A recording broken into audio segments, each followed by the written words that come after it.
राधे राधे महाराज जी। महाराज जी, हर महान भक्त को कष्ट सहना पड़ता है, पर मुझे तो सब अनुकूलता प्राप्त हो रही है, तो ऐसे में महाराज जी।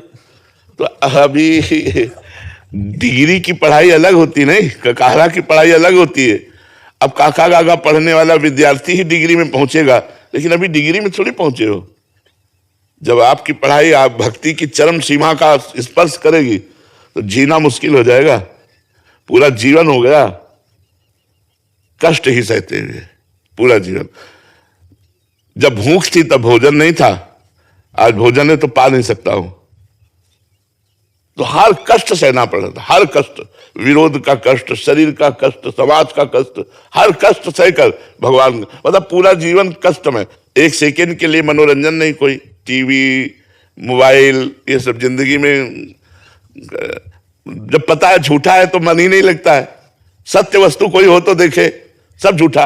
अच्छा देखो और दिमाग में वो नोट हो गया, अब हम ध्यान में बैठे वही चल रहा है, तो हम तो अब विघ्न, टीवी देखने का मतलब विघ्न को मोल ले रहे हैं, तो कोई मनोरंजन नहीं। अच्छा अभी आप सब गए, अब 24 घंटे के लिए एकांत, किसी से बोलना नहीं, कोई हंसी नहीं, कोई मजाक नहीं, कोई रिश्ता नहीं, कोई नाता नहीं, किसी। अभी हमारे जीवन को सोचो आप थोड़ी देर की, कैसा जीवन है, क्या जीवन है। आपसे इतनी देर मिल लिया, इसके बाद एक आप 24 घंटे एकांत, किसी से कोई मजाक नहीं, कोई विनोद नहीं, कोई बात नहीं, कोई रिश्ता नहीं, कोई नाता नहीं, आना नहीं, जाना नहीं, खाना नहीं।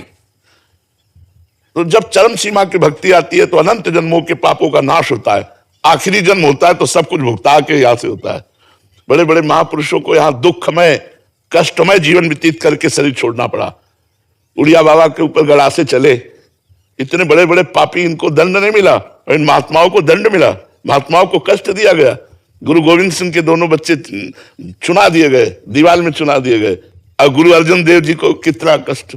तो बड़े बड़े महापुरुषों के चरित्र पढ़ के देखो तो जो धर्म की ध्वजा है, फिर उनको, तो अभी आप उस कोटि की भक्ति में थोड़ी आए कि कसौटी कसी जाए। अभी तो महाराज जी हमें लगे कि हम बहुत अभी ऊंचे बड़े भक्त हो गए, तो कैसा अभी भक्ति ही नहीं आई। अगर अपने अंदर आने लगे कि मैं ऊंचा भक्त हो गया हूं तो भक्ति ही नहीं आई। जब भक्ति आएगी तो अपने को सबसे छोटा देखोगे और सबको बड़ा देखोगे। सब में सीय राम में सब जग जानी, करो प्रणाम जो रिजुग पानी। सब में भगवान विराजमान है और मैं भगवान का दास हूं। तृणादपि सुनीचेन तरोरियु सहिष्णुना, अमानिना मान देन कीर्तनीया सदा हरि। अपने को तृण से भी नीच समझना, वृक्ष के समान सहनशील होना, दूसरों को मान देना, स्वयं अमानी रहना, और खूब भगवान नाम जप करना। आज तक हम अपने को निर्दोष नहीं देख पाए, पूरा जीवन हो गया, लड़ाई लड़ते लड़ते पूरा जीवन हो गया, और आज भी पाया अपने में दोष ही पाया है, गुण नहीं पाया। यही लगा था कि भगवान कृपा करें तो ये दोष नष्ट हो जाए, भगवान कृपा करे तो भजन बन जाए। पूरा जीवन हो गया, रात दिन भजन और सब चल रहा है, लेकिन अंदर यही लगता है कि तो भगवान की कृपा से हो रहा है, हम तो दोषी है, हम तो नीच है, अधम है, भगवान कृपा करे तो बेड़ा पार हो जाए। भजन का फल है दैन्यता। हनुमान जी महाराज विभीषण से क्या कह रहे हैं? असमय अधम सखा सुन मोह पर रघुवीर। मैं ऐसा अधम हूं, अपने को हनुमान जी के। और ज्ञानी नाम अग्रगण्यम बुद्धिमताम वरिष्ठम, बलवान की जय गिर चरण दे हनुमंता, चले सुगा पाताल तुरंता। और बुद्धिमान ऐसे कि पूछो मत, ज्ञानियों के गुरु है, और कह रहे मैं अधम हूं। और हम अभी थोड़ी भक्ति, और हम समझते हैं बड़े महात्मा हैं, हम बड़े संत हैं, हम बड़े भगत हैं, तो अभी सही भक्ति नहीं आई। जब सही भक्ति आएगी तो हम सबसे अपने को छोटा समझेंगे, सबको महान भगवान का स्वरूप समझेंगे। विष्णु जी, राधे राधे महाराज जी। महाराज जी, जीव का परम कल्याण, जीव मात्र के लिए सबसे उत्तम साधन या धर्म क्या है? नाम जप करना। कैसा भी पापी, कैसा भी दुराचारी, अपिचेतसु दुराचारो भजते माम अनन्य भाग, भगवान ने कहा अनन्य भाव से भजन। हर समय यदि राधा राधा राधा राधा राधा नाम चल रहा है तो कितना भी बड़ा कोई पापी हो उसका कल्याण हो ही जाएगा। देखो कल हम चर्चा कर रहे थे कि जैसे शुद्ध सोने का आभूषण नहीं बन सकता, पूरा आप शुद्ध सोने का आभूषण नहीं बना सकते, उसमें मिलावट करनी पड़ेगी। बिना मिलावट के वो आकार नहीं धारण कर सकता। शुद्ध सोना मिलेगा, लेकिन अगर उसे आकार धारण कराना है, कंगन है, हार है, नथ है, अंगूठी है, तो उसमें मिलावट करनी पड़ेगी। जैसे मिट्टी बिना पानी के मिलावट के आकार नहीं धारण कर सकती, मिट्टी को जब पानी में मिलाकर फिर उसे आकार दे सकते हैं। ऐसे मनुष्य शरीर बिना दोष के इसकी रचना नहीं हो सकती। गुण और दोष दोनों मिलाकर के इसकी रचना हुई है। अब किसी में यह है 90% गुण है और 10% दोष रह गए, 95% गुण है 5% दोष रह गए, 99% गुण है 1% दोष है। और किसी में इसका उल्टा है कि 90% दोष है लेकिन 10% गुण है, 95% दोष है लेकिन 5% गुण है, 99% दोष है पर 1% गुण है। बिना गुण के कोई नहीं मिलेगा और बिना दोष के कोई नहीं मिलेगा। हाँ, जो गुण दोष दोनों पर विजय प्राप्त करके भगवान को प्राप्त हो गए वो महात्मा ऐसे है जो गुण दोष से परे है। नहीं तो हम सब गुण दोषों के अंदर ही हैं। कमी बेसी हो सकती है परसेंट की, कि तुम में 40% दोष रह गए, हम में 5% दोष रह गए, लेकिन है निर्दोष वही है जो भगवान को प्राप्त हो चुका है, जो भगवत स्वरूप को प्राप्त हो चुका है। रात दिन शरीर का होश नहीं, केवल भगवान, वो निर्दोष है। नहीं तो गुण और दोष दोनों से मिलकर के ही शरीर की इस सृष्टि की रचना हुई है। इसीलिए किसी के गुणों से प्रभावित ना हो और दोषों की निंदा ना करे, क्योंकि भगवान की माया के द्वारा रचित संपूर्ण संसार ऐसा है। जी, आपका एक और प्रश्न है कि भगवान के अवतार लेने का मुख्य कारण क्या होता है? अपने भक्तों को सुख देना। भगवान ने यद्यपि कहा यदा यदा हि धर्मस्य ग्लानिर्भवत भारत अभ्युत्थानम् अधर्मस्य तदात्मानं सृजाम्यहम् परित्राणाय साधूनां विनाशाय च दुष्कृतां धर्म संस्थापनार्थाय संभवामि युगे युगे। ये तो भगवान के संकल्प से हो सकता था। एक संकल्प करते ये रावण कुंभकर्ण सब इनके सबके दिल फेल हो जाते, लड़ने की जरूरत क्या थी? हार्ट फेल हो जाता। गया कुंभकर्ण, गया रावण, लेकिन इनके और मजबूत किए भगवान ने, इनको और मजबूत किया। इतना मजबूत किया कि देवता भी डरते थे, भुजा ठोक दे तो लोकपाल थर्राते थे, ऐसा बल भगवान ने दिया। और फिर भगवान स्वयं प्रकट होकर ऐसी लीलाएं की कि जिन लीलाओं को गा करके हम तर सकते हैं, हम भव समुद्र से पार हो सकते हैं। भगवान की लीला कथा सुन सुनकर हमारे हृदय में भगवान से प्रेम हो जाता है। भगवान के चरित्र सुनकर के हमारे हृदय के पाप नष्ट हो जाते हैं, मोह नष्ट हो जाता है और भगवान से प्रेम होता है। तो भगवान का मुख्य अवतार का कारण अपनी भक्ति का प्रचार प्रसार करना, अपने भक्तों को सुख देना, अपने प्रेम की स्थापना करना। छठी का दिन है, देवता भी घबराते जिससे ऐसी पूतना आ रही। छठी के दिन महाराज, छठी के दिन बालक की क्या स्थिति होती है? और उसने हलाहल विष अपने स्तनों में लगा के भगवान को पान कराया, तो विष का प्रभाव तो भगवान के ऊपर पड़ा नहीं और पूतना के प्राण हरण कर लिए। बकासुर, अघासुर, कितने बड़े बड़े दैत्यों को भगवान ने खेल खेल में मार दिया। उनके लिए मारना कोई बड़ी बात है क्या? क्या वो उनको कंस के मारने के लिए या रावण के मारने के लिए अवतार लेना पड़ेगा? एक संकल्प में पूरी सृष्टि का विनाश हो सकता है। उन भगवान को अवतार लेने की जरूरत क्या है? वो अवतार लेते हैं अपने प्रेमी भक्तों को सुख देने के लिए। वो लीलाएं करते हैं जिनको गा गा करके हम भव समुद्र से तर जाए। भगवान अवतार लेते हैं जिनकी रूप माधुरी, लीला माधुरी, गुण माधुरी प्रकाशित हुई, तो हम वही गा गा करके भगवान को प्राप्त होते हैं। असुरों को मारना भगवान का मुख्य लक्ष्य नहीं है, क्योंकि वो तो संकल्प मात्र से मर सकते हैं, लेकिन भक्तों को सुख देना ये भगवान का मुख्य लक्ष्य है। जैसे यशोदा मैया और नंद बाबा ने पूर्व में तपस्या की और भगवान से कहा मुझे आपका बाल सुख चाहिए। अब ये भगवान संकल्प से नहीं दे सकते, अब भगवान को बालक बनना पड़ा। और भगवान देख रहे हैं अखिल कोटि ब्रह्मांडों का मैं पिता हूं, लेकिन इनकी भक्ति के प्रभाव से इनके आंगन में घुटने के बल चल रहा हूं। रो रहे मैया समझ पा रही है कि लाला क्यों रो रहा है। अच्छा, दूध पिलाना है। पूरे अखिल ब्रह्मांडों का भरण पोषण करने वाला मैया के स्तन से दूध पान करने के लिए रो रहा है। एक बार नारद जी दर्शन करने गए तो देखा नंद बाबा की जो देहली का मतलब समझते हैं ना, घर के दरवाजे का जो प्रधान, उसे चौखट, हाँ देहली, वो बड़ी मोटी थी, पहले होती थी घरों की। तो लाला बहुत छोटे घुटनों के बल ऐसे चल के अब गए, चढ़ने की कोशिश की तो छाती तो देहली पे लगी और इधर चरण उठ गए और आगे के हाथ उठ गए, अब बीच में टंग गए, रोने लगे। देवर्षि नारद जी ने देखा, दंडवत किया, कहा प्रभु हम उतार दे। बोले तुम्हारे लिए नहीं है तुम्हारे लिए मैं भगवान हूं। मैं यशोदा मैया को सुख देने के लिए कर रहा हूं, नहीं तो हमने अपना एक चरण बढ़ाया तो ब्रह्मलोक पार कर गया। वामन अवतार में भगवान ने एक चरण बढ़ाया तो ब्रह्मलोक पार कर गया। वो नंद बाबा की डेहरी नहीं पार कर पा रहे और रोने लगे। यशोदा मैया को रोने की आवाज सुनाई दी, दौड़ती हुई आई और अरे मेरा लाला गोद में उठाया और दासियों को दबकाने लगी, तुम लोग जो है प्रमाद करती हो, देखो लाला को कितना, मेरा लाला। भगवान नारद जी की तरफ देख रहे हैं, ये सुख देने के लिए मैं लीला कर रहा हूं। तो भगवान अपने भक्तों को सुख देने के लिए अवतार धारण करते हैं। असुरों को मारना, धर्म की स्थापना करना, ये तो उनके संकल्प से हो जाता है, उनके लिए कोई बड़ी बात नहीं है। देवक शर्मा जी पंजाब से। श्री हरिवंश महाराज जी, महाराज जी अक्सर इस चंचल मन में अनेक प्रश्न आते हैं, परंतु जब मैं किसी महापुरुष के दर्शन करता हूं तो स्वतः ही वो सारे प्रश्नों के ऐसा लगता है उत्तर मिल जाते हैं। तो महाराज जी ऐसा, महाराज जी जानना चाहता हूं कि ऐसा क्यों होता है? तब तो भजन भी इतना नहीं होता, पर फिर भी ऐसा प्रश्नों के उत्तर अपने आप ही कैसे हल हो जाते? मुद मंगलमय संत समाजू, जो जग जंगम तीर्थ राजू। संतों का जो समाज, जो भगवान को वास्तविक भजते हैं, वो मूर्तिमान तीर्थ राज है। उनके दर्शन, संत दर्श जी में पातक टरे। संतों के दर्शन मात्र से पाप नष्ट हो जाते हैं। संतों के दर्शन मात्र से अच्छे मार्ग में चलने की प्रेरणा होती। संतों के दर्शन मार्ग से, गलत मार्ग से घृणा होने लगती। क्यों? क्योंकि वे सच्चिदानंद भगवान में निरंतर लगे रहते हैं, अपने चित्त को लगाए रहते हैं। तो संतों के सामने जाना और उनके सामने बैठते ही सब कुछ भूल जाना, केवल भगवान याद आना, यही तो संतों की महिमा है। अगर हम उनकी बात मान लें, उनकी आज्ञा पे चले, तो इसी जन्म में हमें भगवत प्राप्ति हो जाए, इसी जन्म में हम कृतार्थ हो जाए। गृहस्थ विरक्त भगवान ये नहीं देखते, भगवान देखते हैं प्रेम।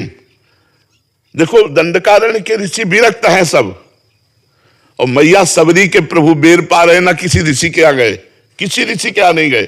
प्रेम, सबसे जोर का प्रेम सबरी मैया का, तो भगवान दंडकारण्य में सबरी मैया के पास गए। सबसे जोर प्रेम सुदामा का, तो भगवान उनके तंदुल पा रहे। सबसे जोर प्रेम विदुरानी जी का, तो भगवान केले के छिलके खा रहे।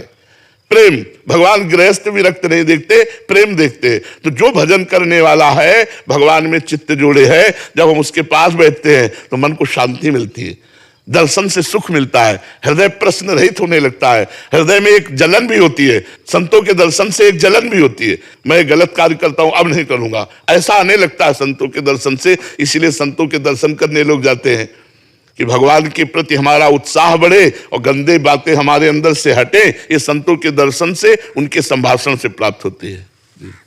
रजत जी, राधे राधे महाराज जी। महाराज जी क्या बार बार जीवन में गलती करने पर केवल भगवान से माफी मांगना ही पर्याप्त है? जीवन में सुधार के लिए कुछ करना? देखो हम आपको बताए, हम कुछ नहीं कर सकते। सब लोग बैठे हो, हमारी बात ध्यान से सुनना, हम कुछ नहीं कर सकते। एक बार गलती होती है, हम कसम खाते हैं, फिर वही गलती हो जाती है, फिर हम रोते हैं, फिर वही गलती हो जाती है। हम भगवान से प्रार्थना करें और नाम जप करें, वही हमें बल दे सकते हैं। दूसरी बात, हम तो अपने को नहीं देखा कि हम गलती छोड़ पावे। हम अपनी बात कहते हैं अपने हृदय की कि हम गलती छोड़ पावे, इतना समर्थ हम अपने को नहीं देखा। भगवान ने छुड़ा दिया, ये हमने देखा। हम नहीं छोड़ सकते। हम तो आज प्रयास करते हैं और 10-5 दिन बाद फिर गुड़िया की उसी में गिर जाते हैं। लगा कि हम निकल गए, महीना 2 महीना, साल 2 साल, और फिर उसी में गिर गए। तो निकाल सकते हैं तो भगवान निकाल। हम प्रयास करें, आलसी होकर न बैठे रहें, प्रयास करें। पर अगर निकल पाओगे तो भगवान की कृपा बल से निकल पाओगे, अहंकार बल से नहीं निकल सकते। माया के छोटे छोटे दोष ऐसे हैं जो, अब एक आप तमाकू खैरी, अगर आप उसे खाते हैं ना, छोड़ना मुश्किल पड़ जाएगा। चाय, बीड़ी, सिगरेट, छोटी छोटी चीजें ऐसी हैं कि लगेगा हम इनके बिना जी नहीं सकते, नहीं लगेगा। छोटी छोटी चीजें ऐसी हैं, हमें बांध लेती हैं, जो हम निकल नहीं पाते।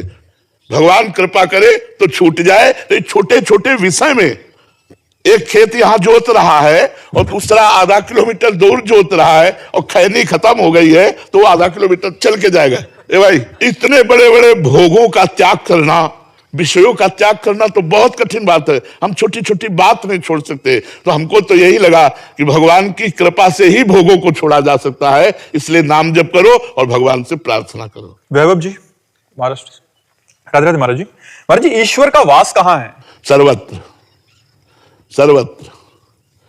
कोई ऐसी जगह नहीं जहां ईश्वर का वास न हो। मुर्दे में भी ईश्वर का वास है। एक जो भागवत पढ़ते हैं, कभी सुना हो भागवत, वेन की कथा। वेन के मरे हुए शरीर से भगवान का अवतार हुआ, पृथु और अर्ची अवतार। पृथु और अर्ची अवतार मुर्दे से हुआ, वेन के मुर्दे शरीर से। तो कोई ऐसी जगह नहीं जहां प्रभु ना हो। आप हमें बताओ कि कोई जगह है ऐसी जहां प्रभु ना हो? सर्वत्र भगवान है। हिरण्यकश्यप को यही संशय था, बोले कहां है तेरा हरि? तो कहा खड्ग में, खम्भ में, जिसमें मुझे बांधे हो, तुम में, हम में, सर्वत्र मेरा हरि विराजमान है। तो एक घूंसे का प्रहार खंबे पर किया, कहा तेरा हरि? तो बस प्रहार करने वाला ही था कि प्रकट हो गए महाराज। नरसिंह रूप धारण कर लिया भगवान ने, ऐसा अवतार धारण किया जो कभी भूतो न भविष्यति।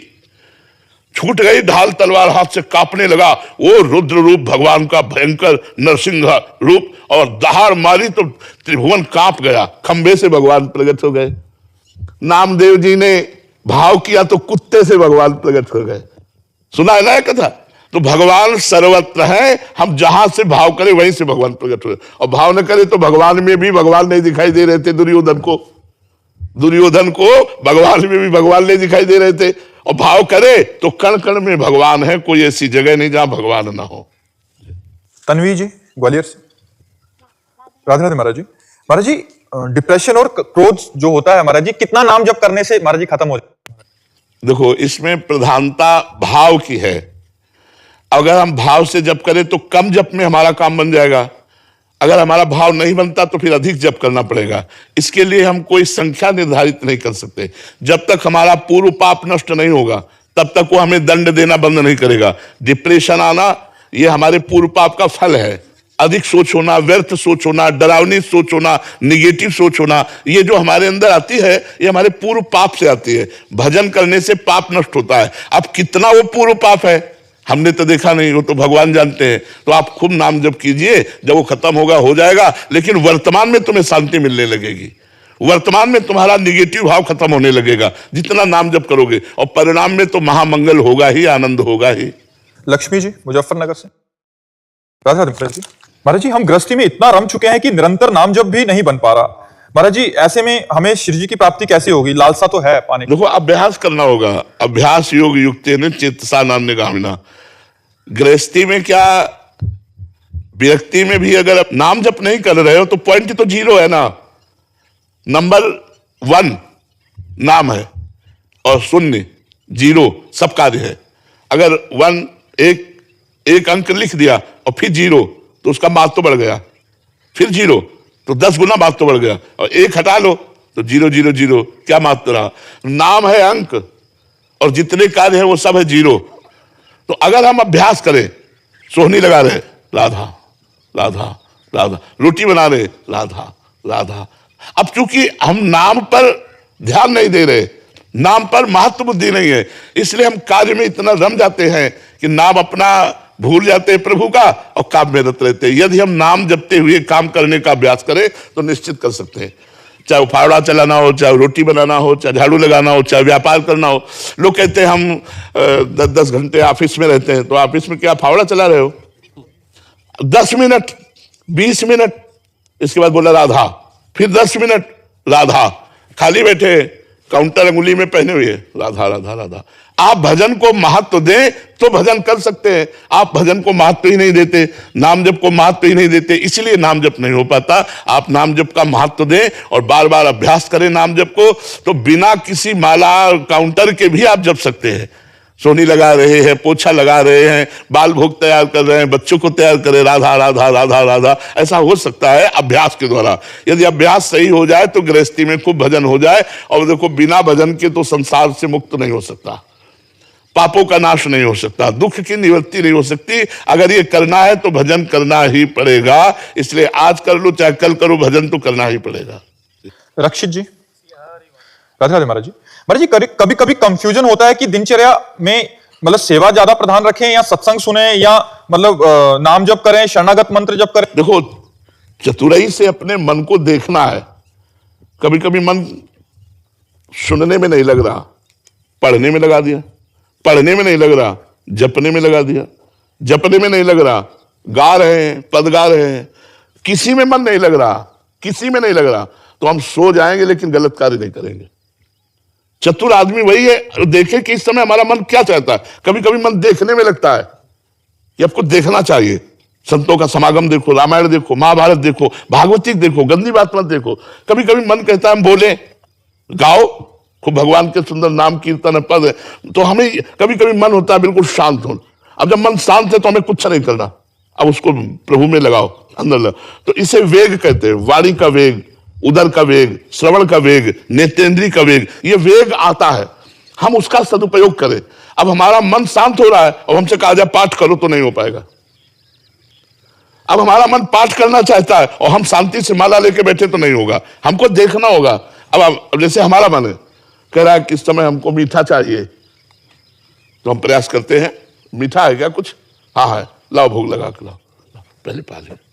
अब पूछा भैया देखो तुमने मीठा मांगा हमने दे दिया, अब चलो उठाओ माला तो हमको दुलार करते हुए अपने मन को अपने अंदर में लाना है, इसको विरोध करके नहीं ला सकते। ये मन ऐसा आप विरोध कर लो तो आप ये भजन छुड़वा देगा, सब कुछ छुड़वा देगा। विरोध नहीं, फुसला के, इसे प्यार से, और जहां बिल्कुल गलत है वहां विरोध कर देना है। अब वो कह रहा है कि हमको गलत बात चाहिए, तो भाई नहीं, शास्त्र रोकता है, संत रोकते हैं, वो हम नहीं करेंगे। अगर अनुकूल है तो हम उसे फुसला करके उसे लगाएं, कभी नाम जप में, कभी वाणी पाठ में, कभी श्रवण में, कभी सेवा में। इसमें कोई छोटा बड़ा नहीं है। भगवान से जुड़ना है, चाहे सेवा से जुड़ो, चाहे सुमिरन से जुड़ो, चाहे पाठ करके जुड़ो, चाहे सत्संग से जुड़ो, हम भगवान से जुड़े रहें। हमारा मुख्य कर्तव्य है 24 घंटे भगवान की स्मृति में रहना, भगवान की याद में रहना। तो कथा से याद आ रही है, सत्संग से याद आ रही है, वाणी पाठ से याद आ रही है, सेवा से याद आ रही है, तो हमारी याद बनी रहे भगवान की, ये बात है। मुक्ता जी दिल्ली से, राधे राधे महाराज जी। गुरुदेव भगवान, क्या लौकिक सुख जो हमारी कामनाएं हैं और भगवान का प्रेम दोनों मिल सकता है एक साथ? मिल सकता है, पर पहले लौकिक कामनाएं पूर्ण या नष्ट होंगी, तब प्रेम प्राप्त होगा, एक साथ नहीं हो सकता। प्रेम गली अति सांकरी, तामे दो न समाये। प्रेम की गली बहुत सांकरी है, इसमें भोगों की इच्छा और भगवान की इच्छा दोनों नहीं चल सकती। हाँ, हम भोग की इच्छा करके भगवान का भजन कर रहे हैं, तो या तो भगवान वो भोग पूर्ण कर देंगे या नष्ट कर देंगे, तब हमारे अंदर प्रेम की इच्छा जब प्रबल होगी और प्रेम प्राप्त होगा। दोनों एक साथ तो एक सवारी पे ही चला जा सकता है, दो घोड़ों पर पैर रखकर नहीं चला जा सकता। तो हम भगवान से प्रार्थना करें कि हमारी जो भोग इच्छा है, आप चाहो तो पूर्ण कर दो, आप चाहो तो नष्ट कर दो, पर प्रभु आपका प्रेम मिलना चाहिए। प्रधानता प्रेम की रखो। भोग की इच्छा तो सबके हृदय में होती है, धीरे धीरे भोग इच्छा का त्याग हो जाता है, या भोग इच्छा को भगवान पूर्ण कर देते हैं, तो भगवान की तरफ और श्रद्धा होती है और हम लोग भगवान की तरफ दौड़ पड़ते हैं। हमें भजन करना है, भजन, चाहे भोग इच्छा हो चाहे प्रेम इच्छा, हमें भजन में लगना है। भजन सब ठीक कर देगा, नाम जप सब ठीक कर देगा। राधा वल्लभ लाल की।